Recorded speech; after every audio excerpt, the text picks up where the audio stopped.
We're talking about API keys today. So far, we haven't explicitly used an API key throughout our labs and throughout talking about URL session, getting data from online. We haven't explicitly signed up and used an API key, right? If you have probably done it offline, but we haven't explicitly done it in class. So today we're introducing API keys and what that looks like.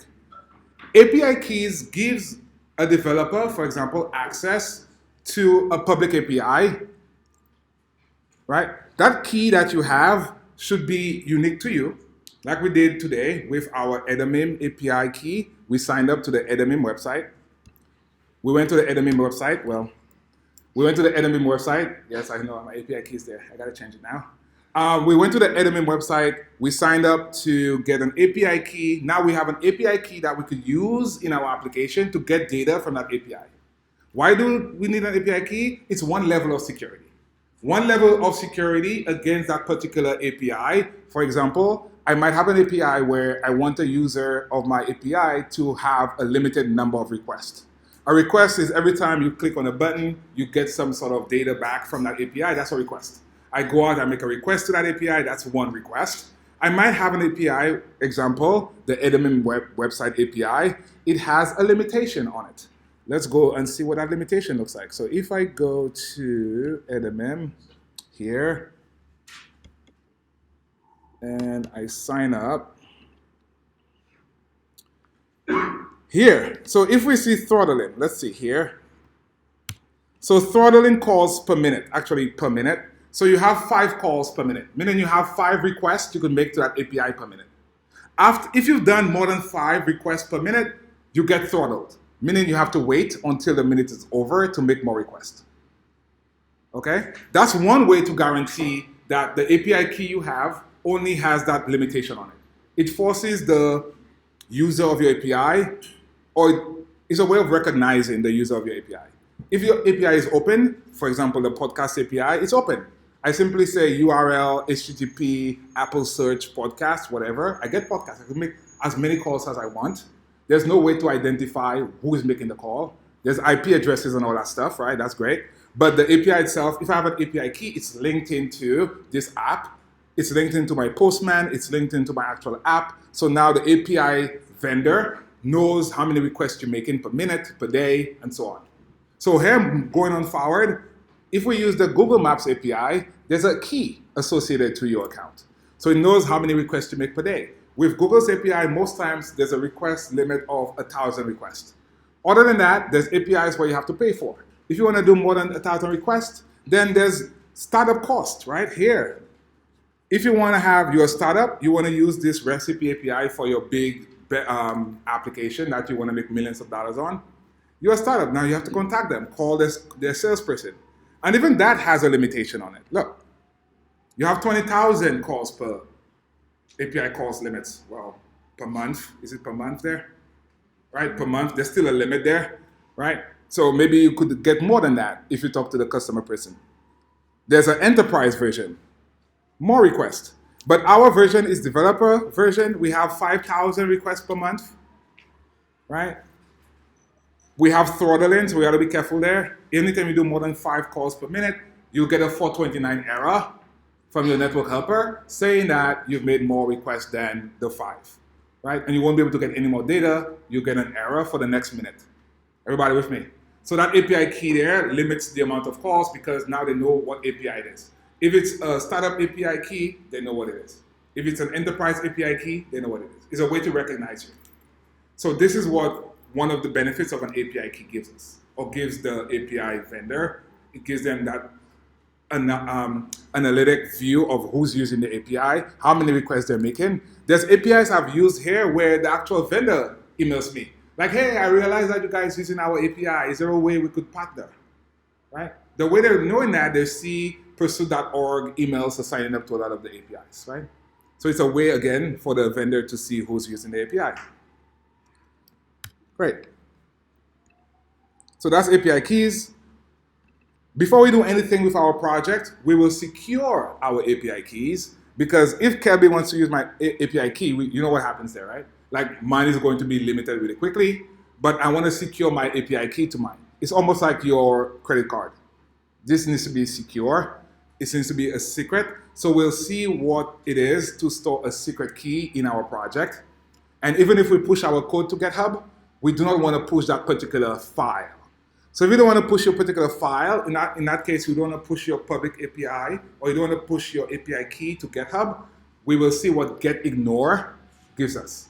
Getignore is a file. We could put anything you want to ignore to GitHub. On GitHub, you have this getignore file that you could use to ignore your secrets key, right? So we'll do that before we do anything else as far as like getting access to the data content. First, we'll set up a folder. We'll call it secrets. We'll set up a getignore. We'll add our secrets folder to the getignore so it's ignored by our GitHub pushes. We don't want to push our API publicly so that anybody could come in and grab our API key and use it, right? Cool?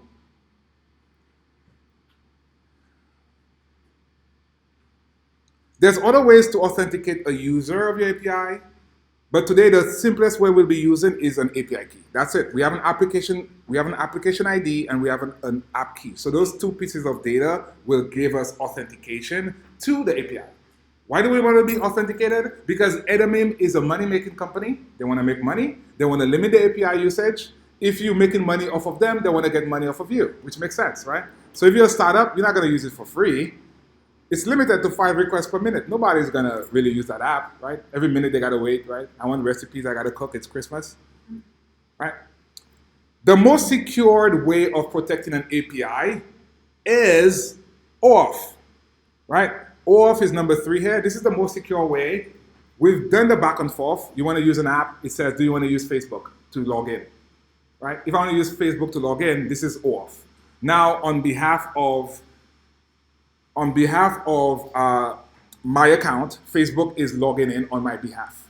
So I'm giving Facebook access to using whatever app, Strava or whatever app that you're using, a third-party app. You're able to authenticate yourself using the Facebook app. This is OAuth, where you log into Facebook, it redirects you to the Facebook account, you log in. Once you log in successfully, you have to log in successfully, then it redirects you to the application. This is a bit more work to do.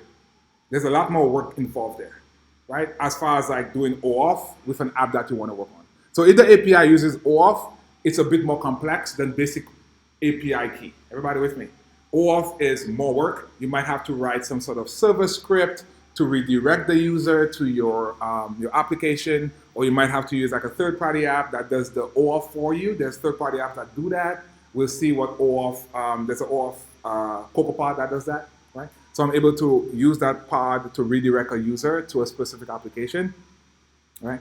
And in WWDC this year, we also saw sign-in with Apple, which will get more popular because Apple devices are popular. People trust Apple more than Google and other companies like Facebook. So we'll see sign-in with Apple more places. So people will be able to sign in with on your app using like a Apple sign-in, for example, right?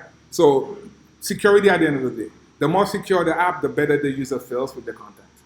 Right? Sometimes if we see Facebook, we don't want to sign to that app. We want to use an email.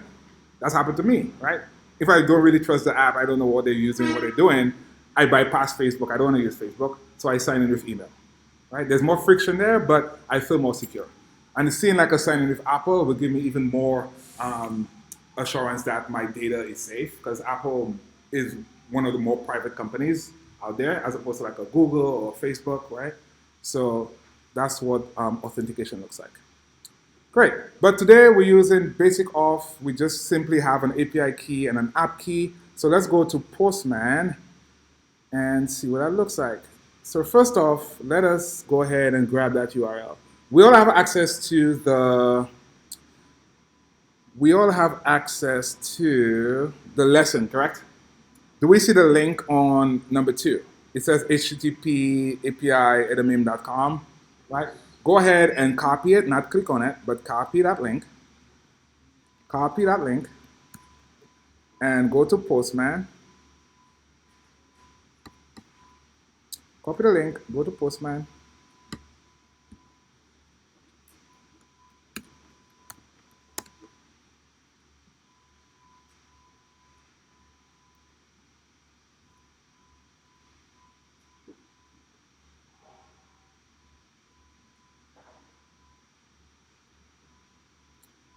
Go to Postman, paste the link in, and you need to go ahead and copy your app key and your app ID from the admin portal website, right?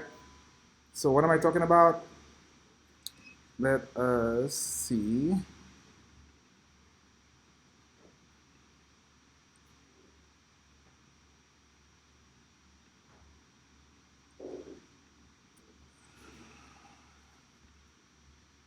Oh man, that works on my computer. Okay. So here, if you pasted the URL, your Postman should look very similar to mine, right? Q here stands for query. Like, what are you searching for? Am I searching for turkey? Am I searching for Christmas cookies? Like, what am I searching for? So for the query value, do we all have access to those parameters? So those are parameters that the API takes and then it goes ahead and makes a request. The basic parameters are, what are you searching for? What recipe? The next parameter is your app ID. That's required. If I go ahead and I try to access this API without putting those information in, I'll get some sort of error.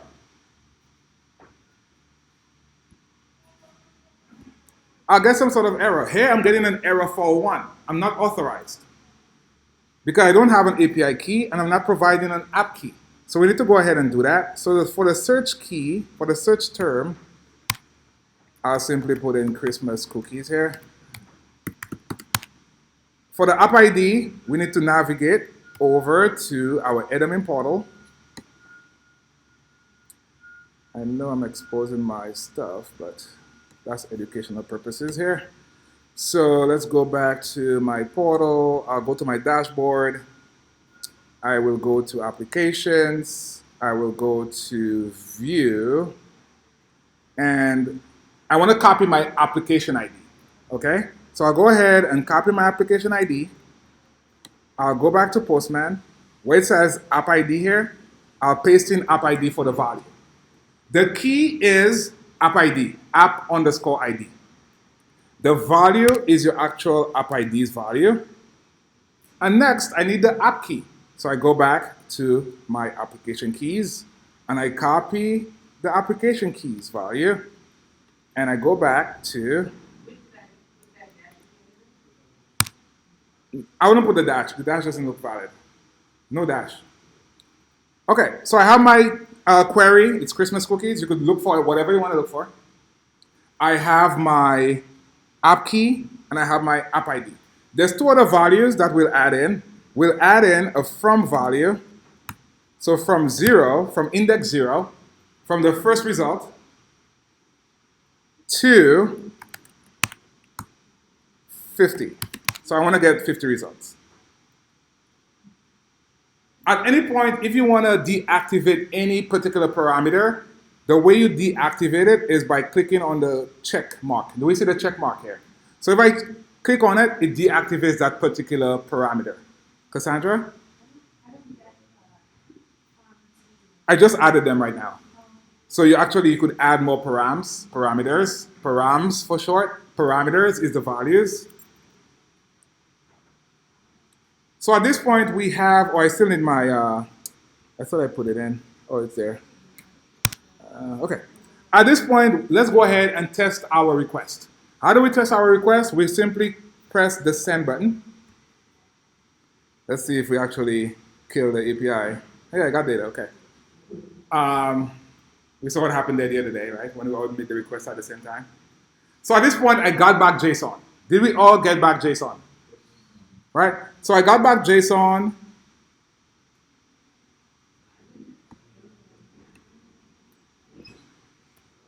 I got back JSON here. The query is Christmas cookies from 0 to 50. The hits is my recipe here, my first recipe, right? I have turn leftover Christmas cookies, right, into croutons.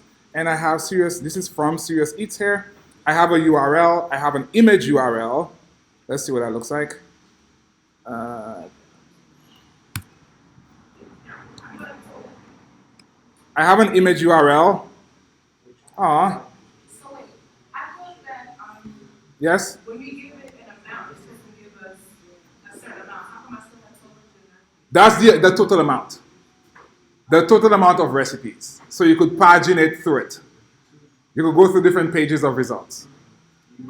Oh, but it's 50 per page? Exactly. Oh. Yes. 401 is authorization. Yeah. So you don't have. Let's double check your API key.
How are you doing? Everybody got their JSON?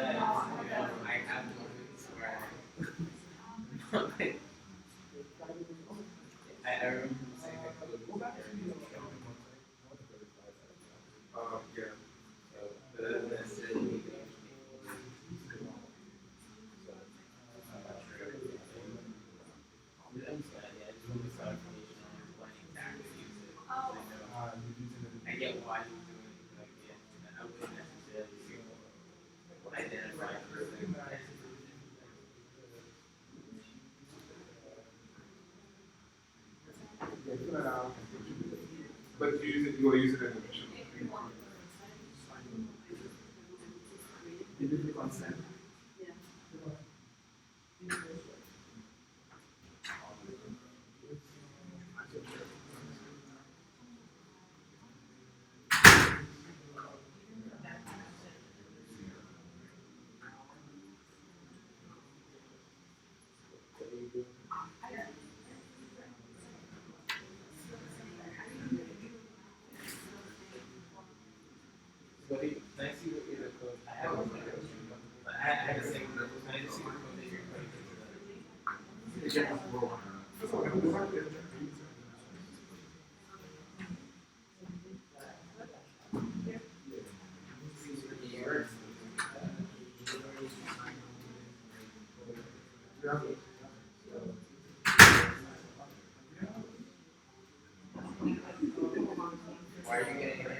You still don't have this.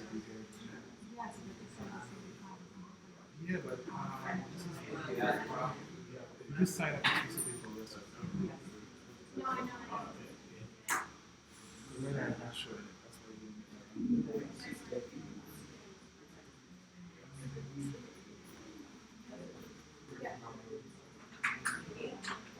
many that you haven't used it.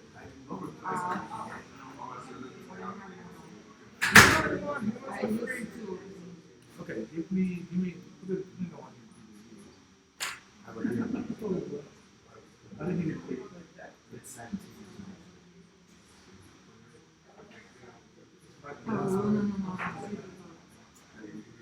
Have you used the Gmail? Password? 401 is 401 using the wrong API. If you're getting a 401, you're using maybe nutritional as opposed to recipe. So what you want to do, you want to verify that you want to verify, you go to your dashboard to verify what API key you're using. Go to your dashboard, click on applications. In my case, I only have one API that I'm using. But some people have a recipe and they have a nutritional. If you view in your nutritional using that one, that's going to be the wrong one.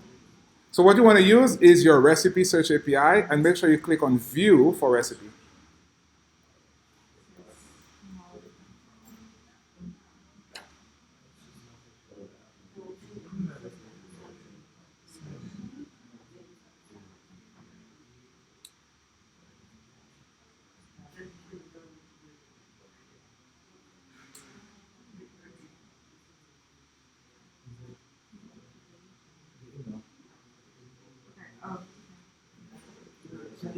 all the categories have 3 different signups. Yeah, you have it.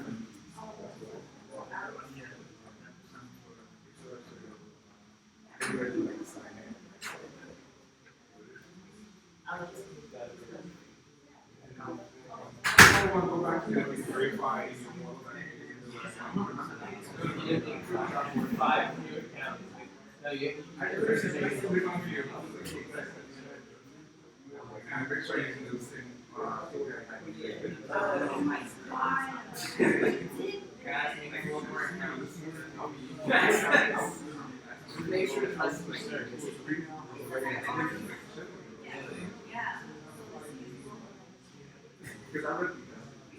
Are you using the old one now? What happens to the old one?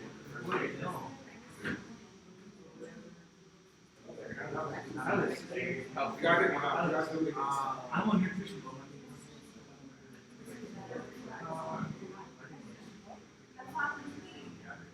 You guys signed up for the account?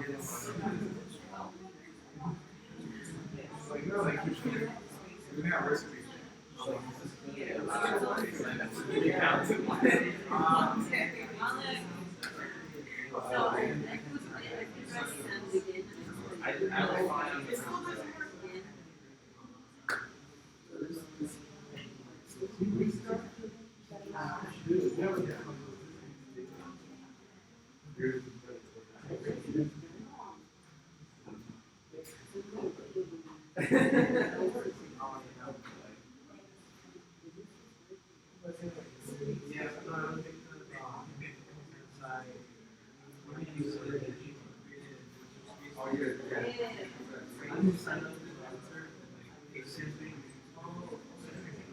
You're getting data.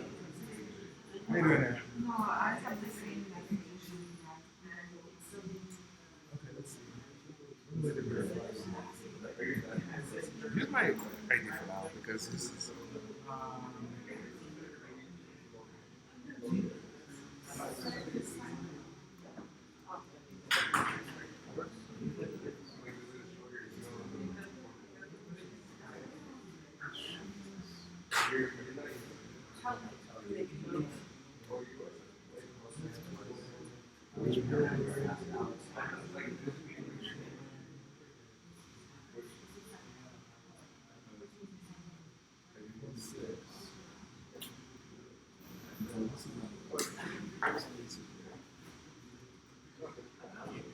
Well, now you're worried about it. Is there a way to like? There's got to be a way to get Yeah. Stack out my thing for you now. First, you need to log in for your account. Sign in for a.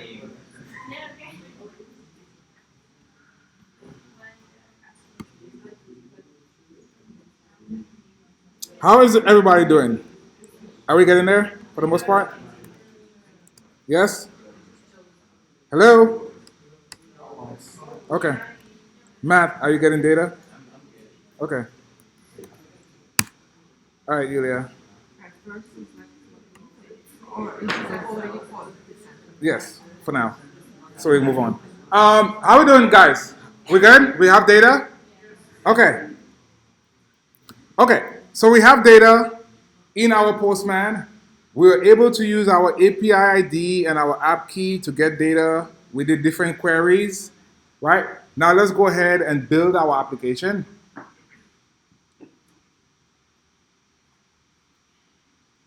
Okay. So go ahead and copy the URL that you have there.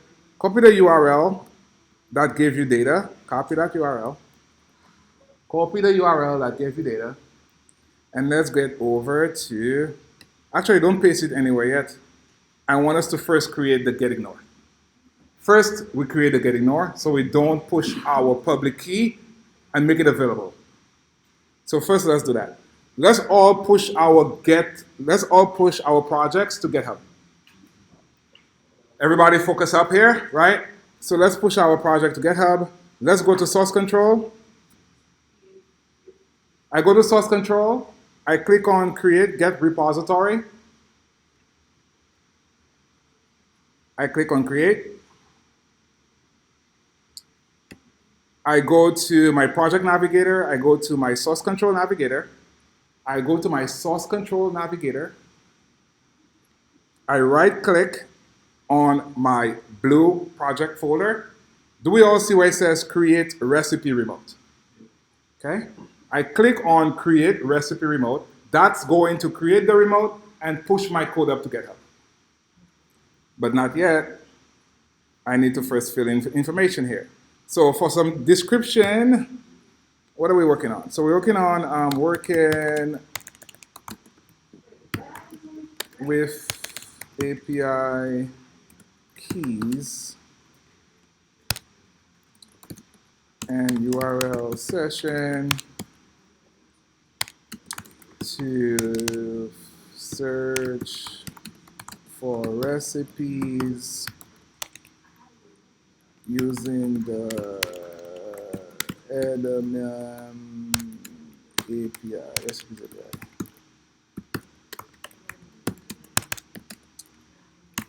In the process, we will include a secrets folder to ignore pushing our API keys. Full stop. So account, we have account. We all logged into our GitHub account in Xcode. Owner, we are our owner.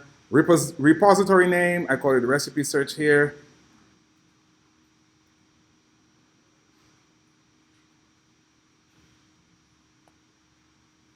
I could say recipe search using basic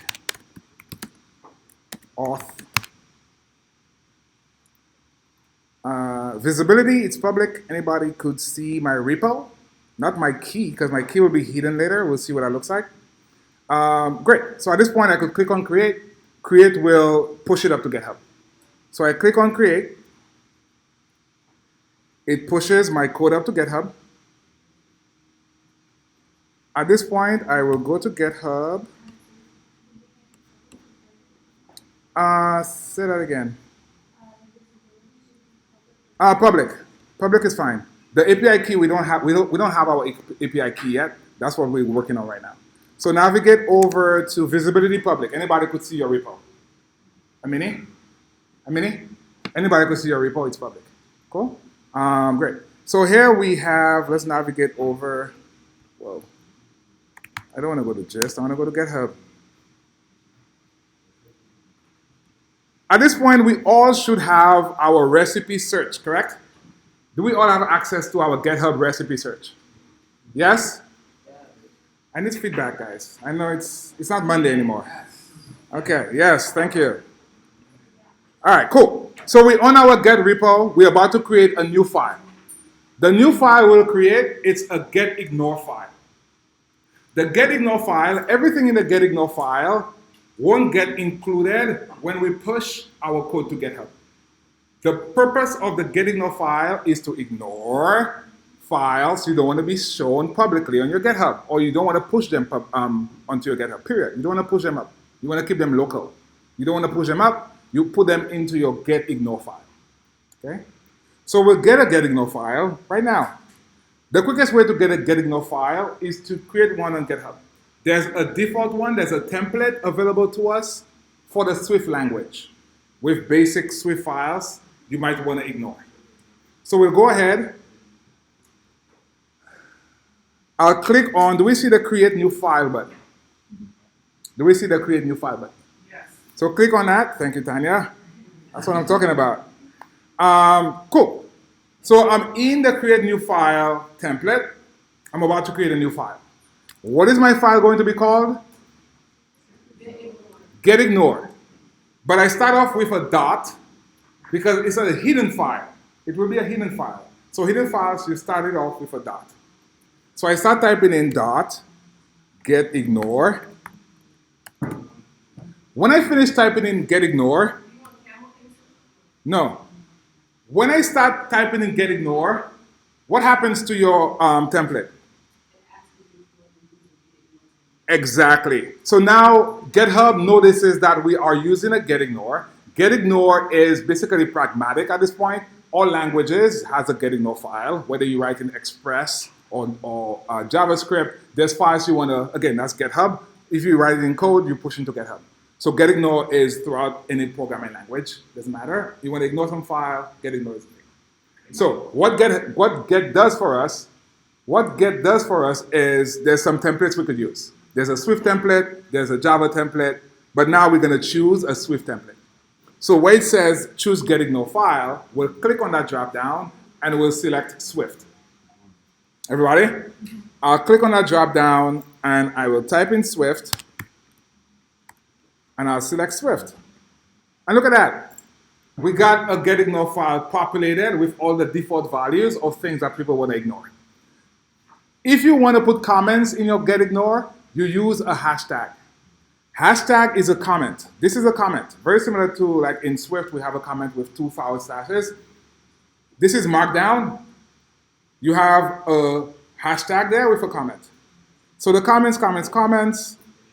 Things you could ignore is pod files. We'll get into pod files later. But all those are common things that people want to ignore. They don't want to push it to GitHub. Okay? So what we don't want to push to GitHub here, we could add at the bottom. Some of the things we don't want to push to GitHub is this beautiful thing called DS Store. We don't want to push that up. This is an annoying file. This file gets created.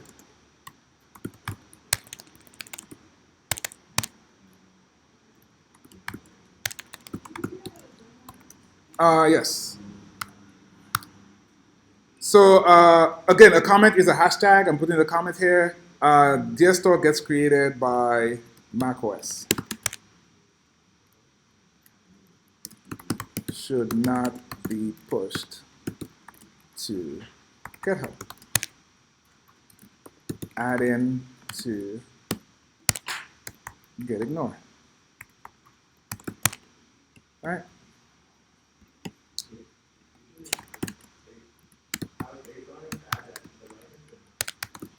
No license. No need for license. If you have a license, that's fine. Just choose MIT. But it's not the license. We added a get_ignore. So anything you want to ignore, again, you put it here. If you want to put a comment, it's a hashtag. The next file we want to ignore is a folder. So ignore secrets folder from Xcode. And our secrets folder will simply say secrets. Be very careful here. Please name it the same that you're going to name it in Xcode. Right? So ours is called secrets /. That's the folder and everything inside the folder. So / include or ignore everything inside the folder. Everybody? We'll create a folder. It will be called secrets. And in that folder, anything we don't want to push up to GitHub, we put in that folder. it will get ignored by GitHub. So you put the forward slash is just what comes. Include everything inside the folder. Oh, that's better. Yeah. Like over here for Fastlane, for example, they included specific files within the folder, but in our folder, ignore everything. Cool? We made sure secrets is spelled the same way, right? And that secrets will name it the same in Xcode. No, we haven't created that folder. We want to do all the setups before we create anything. Because after that, you might have to do some back and forth. Like if you create the folder first, it's going to get pushed to GitHub. You have to delete it, go back and edit your getignore. So do all your getignore setup first, and then go create the stuff you want to create. So this way to push the folder to GitHub? Yes. If you click like Git now, It's not going to push it. It ignores it. But technically, being stored is already there.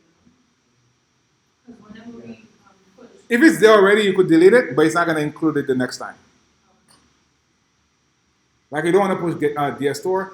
That becomes a big conflict problem when you start doing group projects. Like everybody has their own DS store. There's conflicts there. It becomes very one of those annoying fixes where somebody has it, that one person has that DS store. It creates conflicts, like merge conflicts, and that's not a point of conflict you want in your group dynamics. So that's one of the files you want to ignore really quickly. DS store, don't include it on GitHub. Because everybody has a different DS store based on their Mac, right? It creates this file for you. And everybody will have their own API key on the project they work on.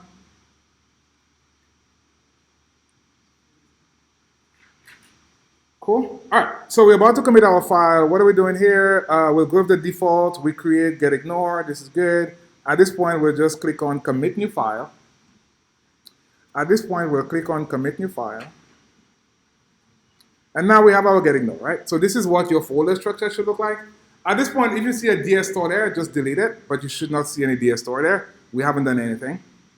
You have get ignore, you have your README, and you have your other projects. Great.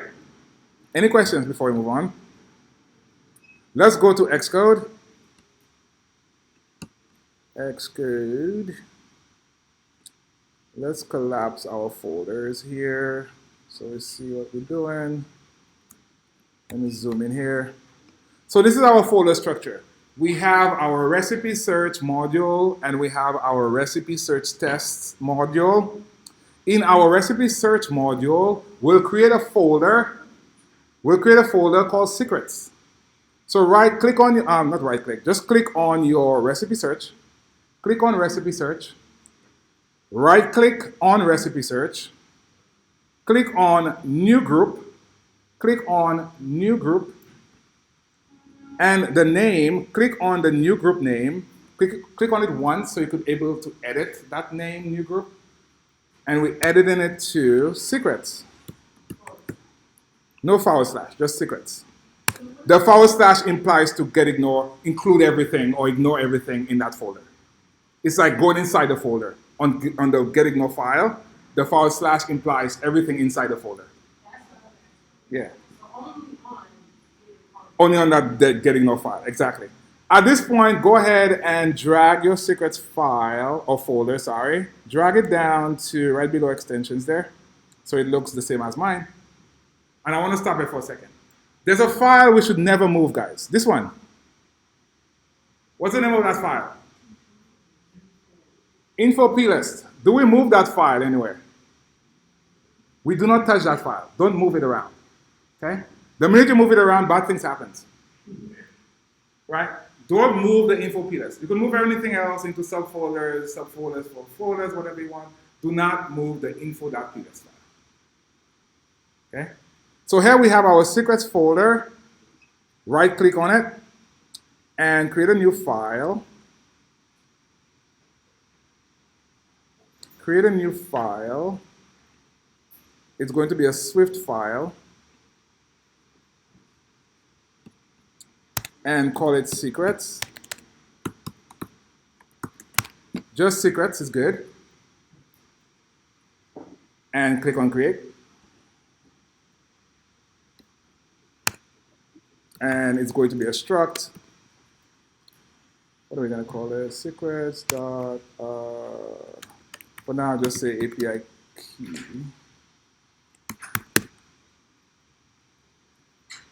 No, secret key.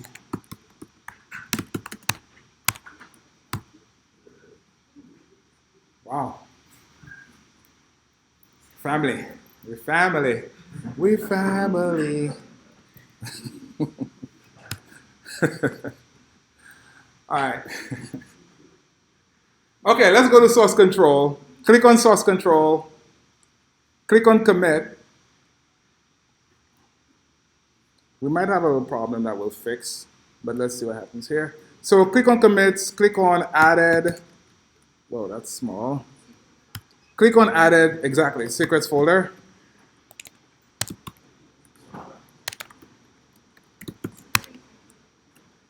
We click on source control to add in a commit message.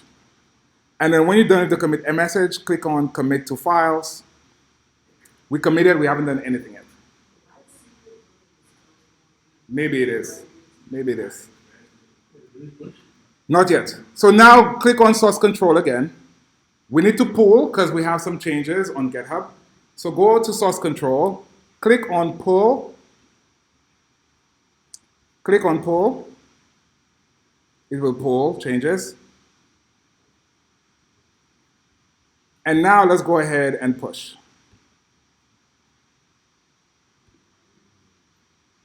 How do we know there's changes? We just added changes on GitHub.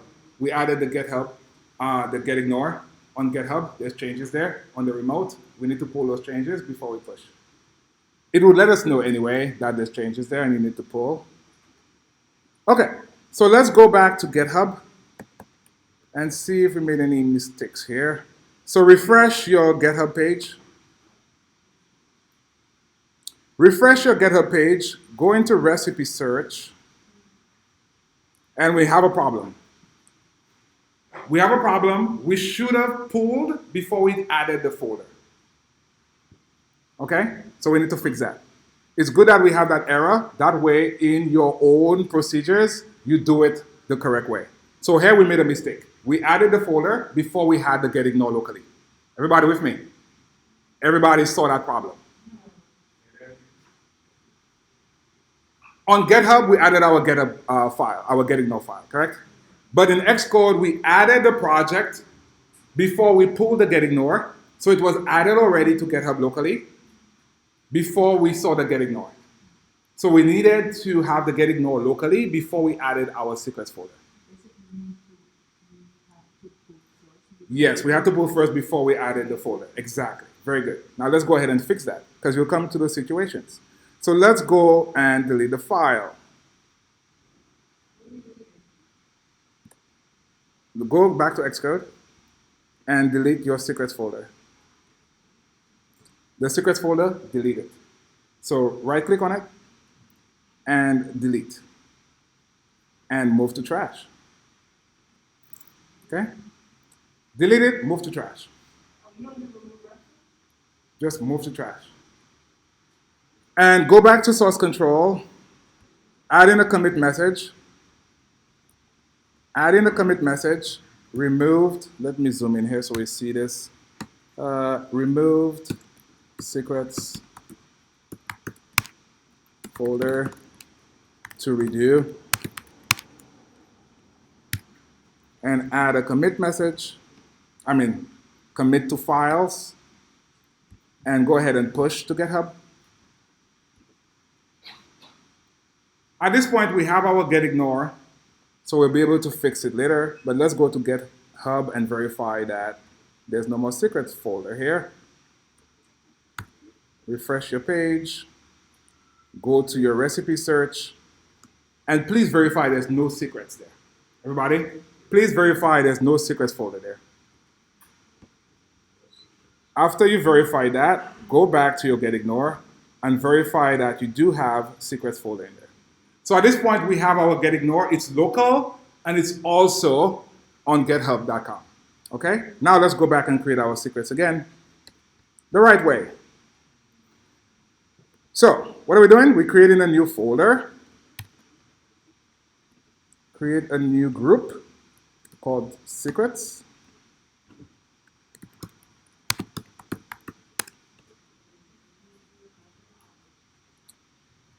You have to remove it. Remove it before you create a new one. Remove it and commit before you create a new one. In that folder, create a new file. It's a Swift file, and it's called secrets.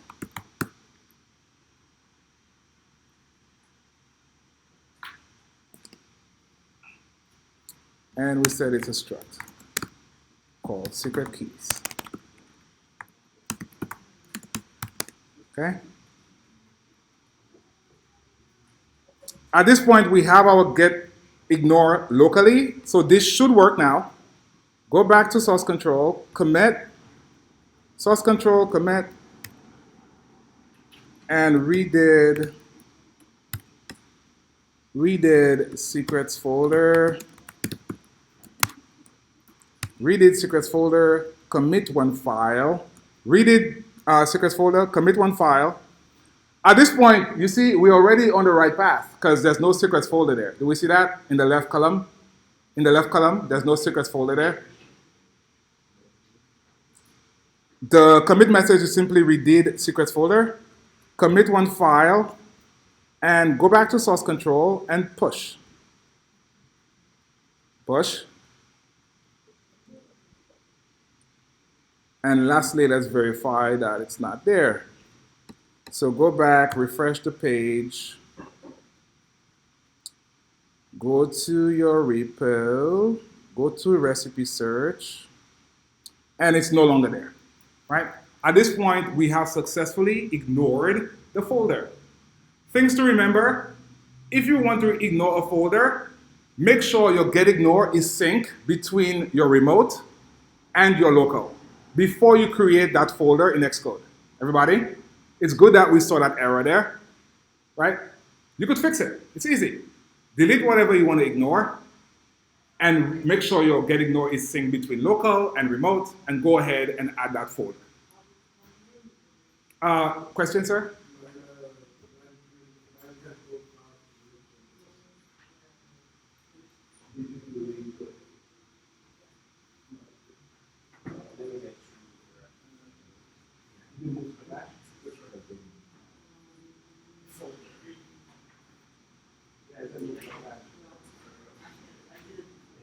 You get an option to delete the reference and delete it.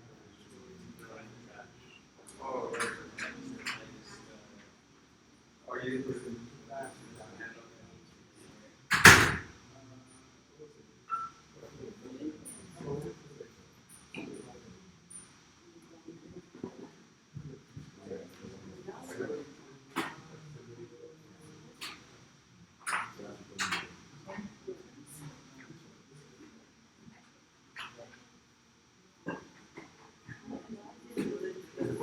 You have to move to trash. If you say move reference, it's still there. The folder is still there. Guys, if you want to delete, you move to trash. Get rid of it. Everybody, were you able to successfully not see your secrets file on GitHub? Matt? What's your? I don't think I threw it. I don't think I put it in the trash. I think I just deleted the reference. So yes, we said move to trash. So go back to your folder. You'll see the secrets folder in there. Right click on it and move to trash. Your actual folder. Yeah. Tiffany, were you able to ignore it? Eric? Oscar? Okay. Andy? Andy, let us know what's going on. No is not enough. Like what's happening? Did you delete it from local? Is it still in the folder? When you remove it, you have to make a commit. Make a commit. That way, it's also ignored on. It's also deleted on GitHub. Mel, were you able to ignore it? Okay, cool. So let's see. We'll add in our API keys, and we'll take a break, and we'll come back. So let's go ahead back to our secret key. What do we need here? We need the way we'll access this is via a static property. What's it called? App ID? Is it app ID? Participation from the audience. We have app ID and app key, right? App ID and app key. App key, right? So those are the two places where you want to add information. You have your app ID from your Edamim or Postman, and you have your app key. Those are the things we want to ignore. We don't want other people to come to our GitHub and see our app keys. That would be bad, right? They use it. We can't use it anymore because maybe at this point it's revoked, right? Because if you abuse a key, it's going to get revoked, right? So here, you want to protect this. You want to make it private. You don't want to push it to GitHub, okay? If it's private, if it's a private repository, you want to push your key, that's fine. But if it's a public repository, you don't want like people to see your API keys, okay? So what you do is you add it to your getting known. And now we have our app ID. We're just grabbing our app ID here. Go back here, grabbing the app ID, and we'll get the app key. Those are the two things we need. Cool, that's it.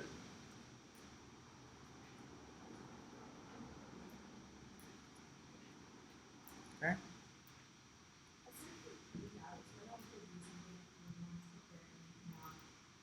There could be bearer token, anything that gives you access to some sort of API, and it's like an identifier to you, an individual, you want to protect it. Okay?